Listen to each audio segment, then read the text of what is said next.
مکرم مشتاق احمد خان صاحب ہیلڈن سے تشریف لائے ہیں. ان سے درخواست کروں گا کہ تشریف لائیں اور اپنا سوال پیش کریں. کس لندن سے؟ ایسٹ لندن سے؟ ہینڈن سے. اچھا ہینڈن سے. السلام علیکم. وعلیکم السلام ورحمۃ اللہ. نحمدہ و نصلی علی رسول الکریم. محترم، سورہ احزاب کے آیت نمبر 40 میں رسول اللہ ختم النبیین کا واضح حکم موجود ہے، اور یہ کہ محمد تمہارے مردوں میں سے کسی کو باپ نہیں. ٹھیک ہے. لیکن اللہ کے رسول اور آخر نبی. ٹھیک ہے.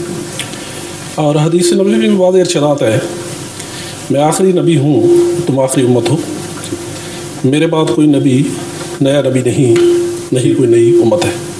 درست ہے. سوال یہ ہے، مندرجہ بالا حوالہ جات کے پیش نظر مرزا صاحب غلام احمد صاحب کا دعویٰ کہ وہ نبی اور رسول ہیں جس کے متعلق وعدہ کیا گیا ہے، موصوف کا یہ دعویٰ واضح احکامات کی پیش نظر کس طرح درست مانا جا سکتا ہے؟ جزاک اللہ. تشریف رکھیں. بہت اچھا کہ آپ نے یہ بنیادی سوال اٹھا دیا جس کا میں ہمیشہ جواب دیتا ہوں، لیکن آپ کو غالباً پہلے سے موقع نہیں ملا. اب میں آپ کو سمجھاتا ہوں بات. اس سوال کے ساتھ ایک اور سوال بھی اٹھنا چاہیے.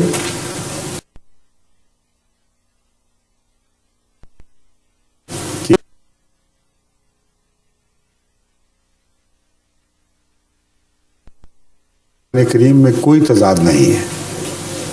درست. اور وہ فرمان نبوی جو حقیقت میں سچے ہوں اور بناوٹی نہ ہوں، لوگوں نے بعد میں حدیثیں گھڑ بھی لی، جو واقعتاً حضرت صلی اللہ علیہ وآلہ وسلم کے ارشادات ہوں، ان میں کوئی تضاد ممکن نہیں ہے. درست. ٹھیک. اب ایک آیت آپ نے پیش فرمائی ہے خاتم النبیین والی. اس آیت کو دوسری ایسی آیات سے الگ جن کا اس مضمون سے تعلق ہو، اس طرح دیکھنا کہ اس آیت کو ایک طرف رکھ دینا اور صرف ایک ہی کو پکڑ بیٹھنا، یہ قرآن کریم سے انصاف نہیں ہے، زیادتی ہے. نبوت کا مضمون ہے، مگر اس سے پہلے کہ میں وہ دوسری آیات آپ کے سامنے رکھوں، پہلے ہم اس کا ایک ترجمہ کرتے ہیں اور کوشش کریں گے کہ اتفاق ہو جائے. درست. آیت یہ ہے، اعوذ باللہ من الشیطان الرجیم، بسم اللہ الرحمن الرحیم. ما کان محمد ابا احد منکم ابا احد من رجالکم ما کان محمد ابا احد من رجالکم ولکن رسول اللہ وخاتم النبیین. درست. محمد صلی اللہ علیہ وآلہ وسلم تم جیسے مردوں کے، میں تم جیسے کا ترجمہ جان کے اس آیت کے مضمون کی طرف روشنی ڈالنے کے لیے کہہ رہا ہوں. رجالکم کا مطلب یہی ہوا نا کہ تمہارے جیسے مردوں کے باپ نہیں ہیں، بلاکہ رسول اللہ ہے، مگر اللہ کے رسول ہیں. پہلا سوال یہ اٹھنا چاہیے کہ کیا رسالت اور باپ ہونا دو متضاد باتیں ہیں؟ اگر متضاد باتیں نہیں ہیں تو لاکن کا کیا مطلب ہوا؟ اگر یہ مضمون ہو کہ رسولوں کے تو لڑکے ہوتے ہی نہیں، رسول تو مردوں کے باپ نہیں ہوا کرتے، تو تم کیا سوال کر رہے ہو؟ درست کہ محمد رسول اللہ تم جیسے مردوں کے باپ نہیں، لیکن وجہ یہ ہے کہ رسول اللہ ہے، یہ تو بات نہ بنی. اس کے علاوہ ایک اور بات بھی کر دی، ولاکن رسول اللہ و خاتم النبیین، یعنی مردوں کی نسل ختم کرنے والا ہی نہیں، رسولوں کی نسل بھی ختم کرنے والا ہے. اس سے نہ مردوں کی نسل جاری ہوگی نہ رسولوں کی نسل جاری ہوگی، یہ مطلب بنے گا. یہ مقام مدح کا مطلب ہے. کیا انسانی فطرت اس جواب کو قبول کر سکتی ہے؟ یہ ہر ایک کی فطرت اپنے پوچھنے والے کو جواب دے گی، مگر میری فطرت تو ہرگز ان معنوں میں اس کو قبول نہیں کر سکتی. اس لیے لازم ہے کہ لفظ خاتم کی چھان بین کی جائے، آنکھیں بند کر کے وہ معنی نہ منظور کیا جائے جو مولویوں نے آج امت پر ٹھونسنے کی کوشش کی ہے، اور اتنی بلند آواز سے ہر مسجد سے، ہر دفتر، ہر اخبار میں اتنا شور مچایا ہے کہ عامت الناس جن کو زیادہ عربی آتی کچھ نہیں، قرآن کا بھی مطالعہ ختم کے وقت پڑھ سنتے ہوں گے کہ ہو رہا ہے، اس سے زیادہ پتہ نہیں اکثر. ان مولویوں سے سنا ختم ختم ختم ختم، اور مولویوں کو ختم کرتے بھی دیکھا ہے، کھانا ختم کرتے ہوئے. تو وہ کہتے ہیں ایسا رسول آیا گویا کہ جس نے سب نبیوں کو ختم کر دیا. کیا عربی محاورے میں اس معنی کی گنجائش ہے بھی کہ نہیں، یہ دیکھنا ضروری ہے.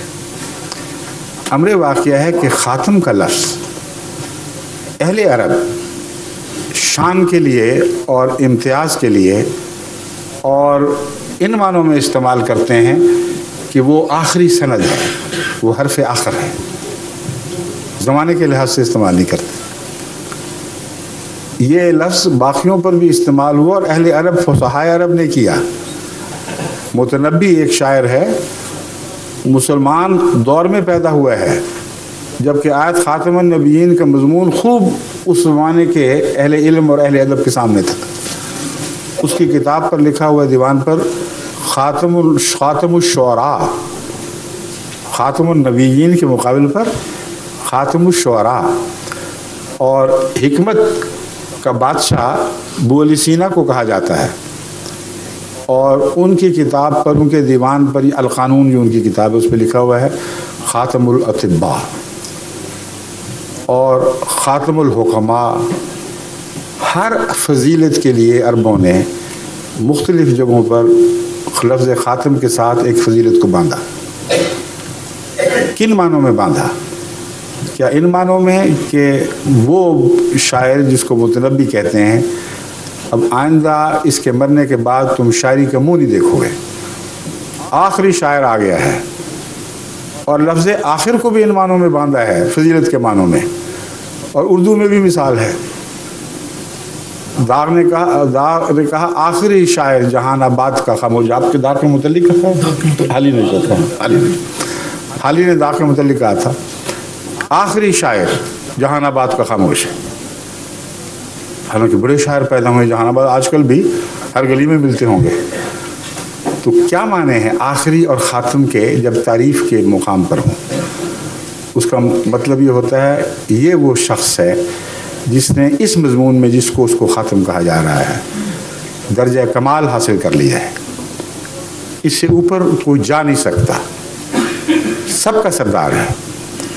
اور آئندہ اگر کوئی پیدا ہوگا تو تابع پیدا ہوگا، غلام پیدا ہوگا، ماتحت پیدا ہوگا. اس کا حرف اس کے حرف کے مقابل پر رکھا نہیں جا سکتا. یہ وہ سند ہے جس کے بعد ہر دوسری سند بے معنی ہو جائے گی. ایک یہ معنی ہیں خاتم کے جو عرب استعمال سے معروف ہیں. وہ معنی جو ہم پر مولوی ٹھونسنے کی کوشش کرتے ہیں وہ ان جگہوں میں کسی جگہ بھی خود لگا کے دکھا ہی نہیں سکتے، کیونکہ اگر وہ معنی کریں گے تو ساری فضیلتیں امت سے اٹھ جائے گی. نبوت نہیں جائے گی، ولایت بھی جائے گی، کیونکہ باقی باتیں تو عام عربوں نے کہیں. ایک ایسی بات ہے جو حضرت اقدس محمد رسول اللہ صلی اللہ علیہ وسلم نے اسی لفظ خاتم کو استعمال کرتے ہوئے فرمائی. حضرت علی کے متعلق فرمایا انت خاتم الاولیاء وانا خاتم الانبیاء. ایک روایت میں ہے انت خاتم الاصفیاء وانا کما کا لفظ یہ کما انا خاتم الانبیاء. اے علی تو اسی طرح ولیوں کا خاتم ہے جیسے میں نبیوں کا خاتم ہوں. اور دوسری روایت میں پاک باز لوگوں کا خاتم ہے. تو جس امت سے نبوت بھی گئی، پاکیزگی بھی اٹھ گئی، ولایت بھی باقی نہ رہی، وہاں بیٹھ کے آپ نے کیا کرنا ہے؟ سوچنے کی بات ہے. یہ استعمال کسی عام عرب کا نہیں، حضرت اقدس محمد رسول اللہ کا استعمال جن پر آیت خاتم النبی نازل ہوئی ہے. اور آج تک کسی بحث کرنے والے نے اس روایت کو اس بنا پر رد نہیں کیا کہ آیت خاتم النبیین کے خلاف ہے. جن اہل علم نے اس پہ شک کا سایہ ڈالا ہے وہ کہتے ہیں روایت کے اعتبار سے یہ کمزور ہے. مگر کسی عالم دین نے کبھی پہلے یہ نہیں کہا کہ درایت یعنی اپنے مضمون کے لحاظ سے قابل قبول نہیں ہے، کیونکہ اگر یہ مانا جائے تو پھر لفظ خاتم کا وہ معنی ہم کر ہی نہیں سکتے جو ہم کر رہے ہیں. یہ بنیادی اہم نقطہ ہے جو آپ کو پیش نظر رکھنا چاہیے. ایک اور لفظ خاتم ہے جو انگوٹھی، ایسی انگوٹھی جو میں نے پہنی ہوئی ہے جس میں کچھ کندہ ہے، مہر لگانے کے لیے جو انگوٹھی استعمال ہوتی ہے اس کو خاتم کہتے ہیں۔ تو تصدیق کے لیے انگوٹھی لگائی جاتی ہے جس کا مطلب ہے مصدق، اور آن حضرت صلی اللہ علیہ وآلہ وسلم ان معنوں میں لازماً خاتم تھے، اور ایسے خاتم تھے کہ ان کی کوئی مثال ساری دنیا کی نبوت میں کہیں دکھائی نہیں دے گی۔ یہ چیلنج ہے جو میں غیر مسلموں کو ہمیشہ دیتا چلوں، آج تک کسی نے ایک نے جواب نہیں دیا ہے۔ کوئی نبی کوئی لا کے تو دکھائے جس کی کتاب نے یا جس کے کلام نے تمام دنیا کے انبیاء کی تصدیق کی ہو اور شرط لگا دی ہو کہ جب تک سب کو نہیں مانو گے مجھے بھی نہ مانو گے، مجھے تمہارے ماننے کی کوئی پرواہ نہیں۔ کون وہ نبی ہے؟ حضرت اقدس محمد مصطفیٰ کے سوا صلی اللہ علیہ وآلہ وسلم، اس عالمی شان کا نبی جس نے عالمی نبوت کا دعویٰ کرنا تھا، اس نے اس شرط کو پورا کر دکھایا کہ تمام دنیا میں ہر نبی کی عزت و توقیر کو قائم فرمایا، اور یہ دعویٰ کیا کہ میں مصدق ہوں ان کا۔ سارے سچے تھے۔ اب عیسائی اگر حضرت صلی اللہ علیہ وآلہ وسلم کی عزت کرتا ہے، احترام کرتا ہے، اس کی ذاتی شرافت ہے، مگر مذہبی نقطہ نگاہ سے غلطی کر رہا ہے، کیونکہ اس کو مذہب یہ کہتا ہے کہ حضرت عیسیٰ علیہ السلام کے بعد نبوت کا ہر دعویٰ کرنے والا جھوٹا ہے۔ اگر یہودی حضرت عیسیٰ کے خلاف آج کل زبان نہیں کھولتے سیاسی مقاصد کی خاطر تو ان کی سیاست ہے، ورنہ ان کا مذہب ان کو بتاتا ہے کہ عیسیٰ علیہ السلام نبی تو درکنار انسان کہلانے کے بھی مستحق نہیں تھے، کیونکہ ان کے قانون کے مطابق ایک ایسا بچہ تھا جو غیر قانونی تھا۔ تو شرافتیں ہیں اگر یا مقاصد ہیں تو انسانی ہیں۔ اگر اپنے مذہب سے وہ لوگ وفادار ہوں تو ان کے لیے ناممکن ہے کہ اپنے اپنے انبیاء کے سوا دیگر دنیا میں پیدا ہونے والے انبیاء کی تصدیق کر دیں، سوائے حضرت محمد رسول اللہ صلی اللہ علیہ وسلم کے۔ پھر جادو وہ جو سر چڑھ کر بولے، ترجمہ وہ جو ہر جگہ صحیح دکھائی دے، 100% سچا ثابت ہو اور اس میں گہرے مقاصد ہوں، شان محمد مصطفیٰ اس سے بڑھتی ہو اور دوبالا ہوتی ہو، نہ یہ کہ آپ کی ذات پہ حرف آتا ہو۔ تو یہ وہ ترجمہ ہے جو جماعت احمدیہ قبول کرتی ہے۔ لیکن اس کے علاوہ جو مولوی کرتے ہیں وہ بھی ہم کرتے ہیں اور وہ نہیں کرتے۔ اب میں آپ کو یہ بھی دکھا دیتا ہوں۔ ماشاءاللہ آپ سب لوگ بڑے بڑے تعلیم یافتہ اور ذہین سوچ اور فکر رکھنے والے دو احباب ہیں جو تشریف لائے ہیں۔ اب مولوی کا کہتے ہیں یہ ترجمہ کرو کہ محمد مصطفیٰ صلی اللہ علیہ وآلہ وسلم وہ آخری نبی ہیں جن کے بعد دنیا کبھی کسی نبی کا منہ نہیں دیکھے گی، اور اگر کوئی کسی نبی کی آمد کا بھی قائل ہوا تو پاکستان کے قانون کے مطابق وہ دائرہ اسلام سے خارج ہے، اس کا اسلام سے کوئی تعلق نہیں۔ درست ہے؟ وہ یہ کہتے ہیں کہ خاتم کا مطلب ہے ختم کر دیا۔ وہ ختم کے حوالے سے آپ سب کو بتاتے ہیں کہ دیکھو ختم نہیں ہوتا، کھانا ختم کر دیا، قرآن ختم کر دیا، تو انہوں نے نبیوں کو ختم کر دیا، تو باقی کیا رہا بیج جو دوبارہ آ جائے گا؟ یہ دعویٰ ہے۔ اور عامت الناس سادہ لوگ بڑے نعرے مارتے ہیں، واہ واہ سبحان اللہ، ہمیں پتہ لگ گیا ختم ہوتا کیا ہے۔ جس نے نبوت کا بیج ختم کر دیا، ہر نبی کو مار دیا۔ ایک سانس سے یہ دعویٰ، اور دوسرے سانس میں آپ کو بتاتے ہیں عیسیٰ کو نہیں مارا، ابھی تک زندہ ہے، اور احمدیوں کو نہ بتا دینا، وہ زندہ آسمان پہ بیٹھا ہوا ہے، وہ محمد رسول اللہ کی حد سے آگے نکل چکا تھا۔ وہ نبی جو زمین پر تھے وہ مر گئے، لیکن وہ تو آپ نے نہیں مارے تھے، وہ تو ویسے ہی مر چکے تھے۔ ٹیسٹ کیس تو صرف ایک تھا اور وہ عیسیٰ تھا۔ اگر کوئی مولوی یہ کہے کہ محمد رسول اللہ کی حد سے نکل گیا، تو محمد رسول اللہ کی حد تو کائنات کی حد سے بھی بالا چلی گئی تھی۔ وہ حد جہاں فرشتوں کے پر جلتے تھے، اس مقام رفعت تک حضرت محمد رسول اللہ پہنچے۔ آتے جاتے ہوئے عیسیٰ کو بھی تو ہلاک کر آتے کہ چھٹی ہو اس مسئلے سے۔ میں ثابت ہو جاؤں کہ میں آخری نبی ہوں اور مجھ سے پہلے تمام نبی مر چکے ہیں. نہیں کیا. پھر اگلی بات آپ کو بتاتے ہیں کہ نبوت اس طرح ختم ہوئی کہ کبھی کوئی نبی نہیں آئے گا.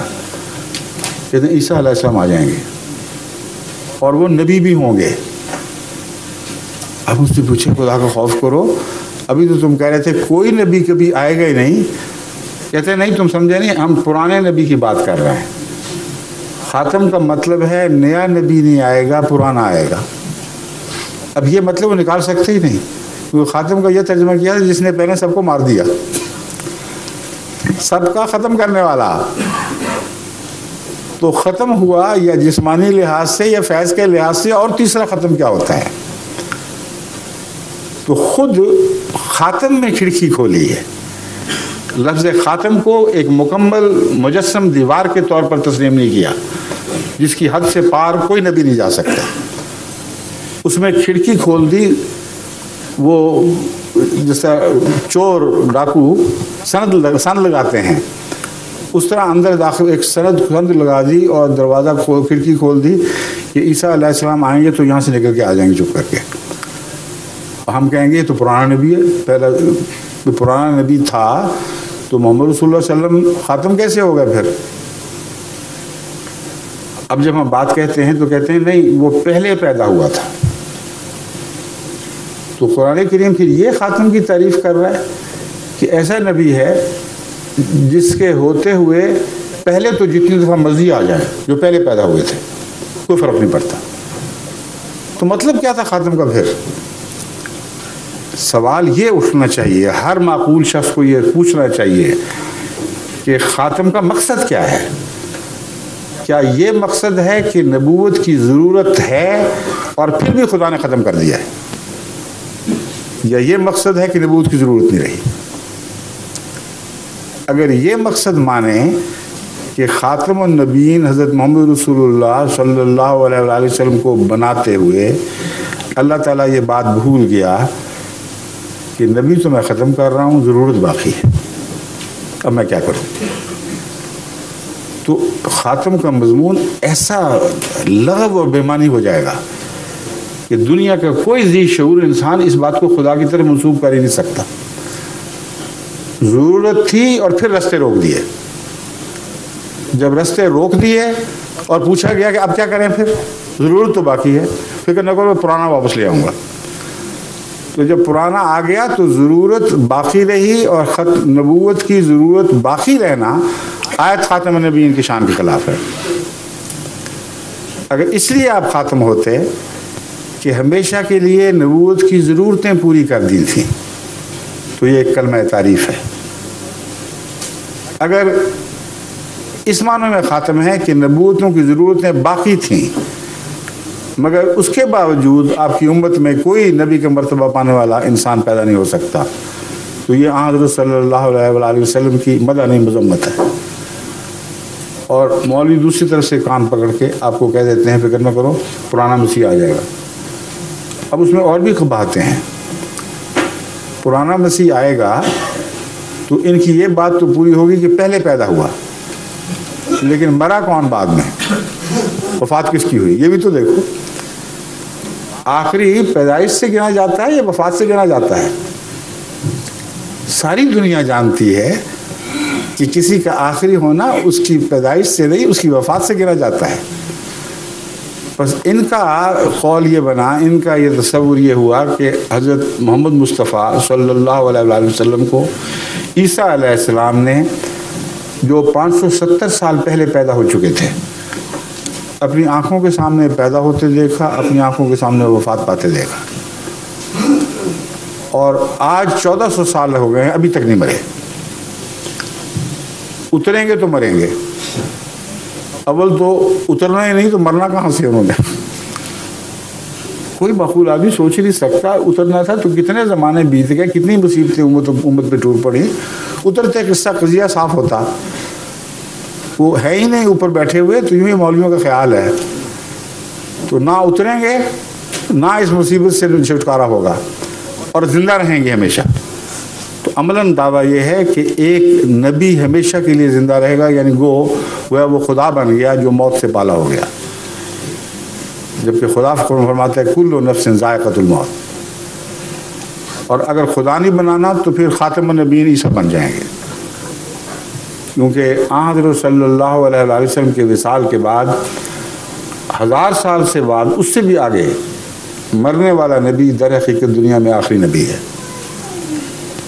ایک قباحت نہیں، قباحت پر قباحتیں اس میں پڑی ہوئی ہیں. اگلی بات سوچئے، عیسیٰ علیہ السلام آ کے دعویٰ کریں گے کہ مجھے خدا نے تمہارے لیے، تمہاری امت محمدیہ کے لیے نبی بنا کے بھیجا ہے، لیکن میری نبوت پہلی ہے، اضافہ کوئی نہیں اس میں. یاد رکھنا، نبوت میں اضافہ ہوا تو خاتمیت ٹوٹی. ٹھیک ہے؟ تو کوئی مسلمان کہے گا بہت اچھا، نہ آپ کی نبوت میں اضافہ ہوا، نہ قرآن میں اضافہ ہوا. قرآن تو فرما رہا ہے رسول الی بنی اسرائیل، عیسیٰ علیہ السلام کو ہم نے بنی اسرائیل کا رسول بنایا تھا. تو جاؤ بنی اسرائیل میں ہمارے پاس کیا کرنے آ گئے ہو؟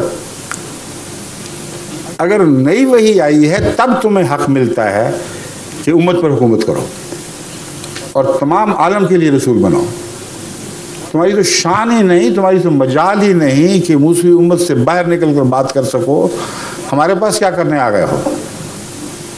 اگر وہ کہے قرآن پر مبنی بات ہے تو وہ مولوی اٹھائیں گے، کہیں یہ دیکھو رسول الی بنی اسرائیل، اس آیت کو کاٹو. پہلے کاٹے گا تو کافر و دجال ہو جائے گا، نہیں کاٹے گا تو اس کی نبوت مانے گا کون؟ اور اگر مانے گا تو تسلیم کر لیں گے کہ یہ بہانہ تھا کہ پرانا آیا ہے. پرانا اپنی پرانی نبوت کے ساتھ آ ہی نہیں سکتا، کیونکہ وہ اپنے دائرے میں محدود ہے. اگر محمد رسول اللہ کے دائرے میں اس نے قدم رکھنا ہے تو عالمی نبوت لیے بغیر وہ آ نہیں سکتا، ناممکن ہے. اور عالمی نبوت ایک نیا اعزاز ہے جو پہلے اس کو نصیب نہیں ہوا تھا. اگر کہتے ہیں ہوا تھا تو محمد رسول اللہ علیہ وسلم کا دعویٰ کہ میں ہی عالمی رسول ہوں وہ ختم ہو گیا. تو وہ ترجمہ خاتم النبیین کا جو تضادات سے بھرا پڑا ہے، اور جہاں آپ اس کی پیروی کرتے ہیں آخر لغویات تک آپ کو پہنچا دیتا ہے. اس کو ماننے پر آپ کے دل راضی ہیں صرف اس لیے کہ آپ نے سنا ہے اور سنتے چلے آئے ہیں. ہوش سے، اپنی عقل سے خدا نے آپ کو عقل دی ہے، علم دیا ہے. ان باتوں پر غور تو کر کے دیکھیں. تو عیسیٰ علیہ السلام سوائے اس کے کہ وہ نئی نبوت پا کے آئیں جو عالمی ہے، اس عالم میں دوبارہ امت محمدیہ کے معاملات میں دخل دینے کے مجاز ہی نہیں. پھر کیا ہوگا؟ کیا قرآن کریم نے آیت خاتم النبیین کے مضمون پر روشنی ڈالنے والی کوئی ایسی آیت بھی رکھی ہے جس سے خاتمیت کے باطل ہوئے بغیر، لازماً اس کے باطل ہوئے بغیر، ایک ایسے نبی کی پیشگوئی ہو یا ایک سے زائد انبیاء کی بھی پیشگوئی ہو، ممکن ہو، جو محمد رسول اللہ کے تابع ہو؟ اور اگر محمد رسول اللہ کے تابع ہے تو خاتمیت کا وہ معنی پھر بڑی شان سے قائم ہو جائے گا، سب سے بالا، سب سے افضل. اس کا شاگرد تو آ سکتا ہے، اس کا استاد نہیں آ سکتا. کیا ان معنوں کی کوئی آیت قرآن کریم میں موجود ہے؟ اگر ہے تو علماء آپ کو کیوں نہیں بتاتے کہ ان سے پوچھیں. سورہ نساء میں وہ آیت ہے، اللہ تعالیٰ فرماتا ہے وَمَن يُطِعِ اللَّهَ وَالرَّسُولَ فَأُولَٰئِكَ مَعَ الَّذِينَ أَنْعَمَ اللَّهُ عَلَيْهِمْ مِنَ النَّبِيِّينَ وَالصِّدِّيقِينَ وَالشُّهَدَاءِ وَالصَّالِحِينَ وَحَسُنَ أُولَٰئِكَ رَفِيقًا. مَن يُطِعِ اللَّهَ، جو کوئی بھی اللہ کی اطاعت کرے گا، والرسول، اور اس رسول کی، الرسول ہر دوسرے رسول کو نکال دیا اس میں سے. اور یہ لطیف نقطہ آپ سب کو سمجھنا چاہیے کہ ہر دوسرے نبی پر ایمان کی تو ہدایت ہے اور لازم ہے. محمد رسول اللہ کی اطاعت کے بعد کسی اور نبی کی اطاعت لازم نہیں رہی، کیونکہ آپ کی اطاعت میں سب اطاعتیں آ گئی. جو قابل اطاعت باتیں تھیں وہ سب قرآن نے رکھ لی ہیں. اس میں کتب قیمہ ہیں، تمام دائمی صداقتیں ہیں. بس اس پہلو سے یہ مضمون سورہ نساء کی اس آیت سے خوب کھل جاتا ہے کہ خاتم کا مطلب کیا ہے اور آئندہ کیا ہونے والا ہے.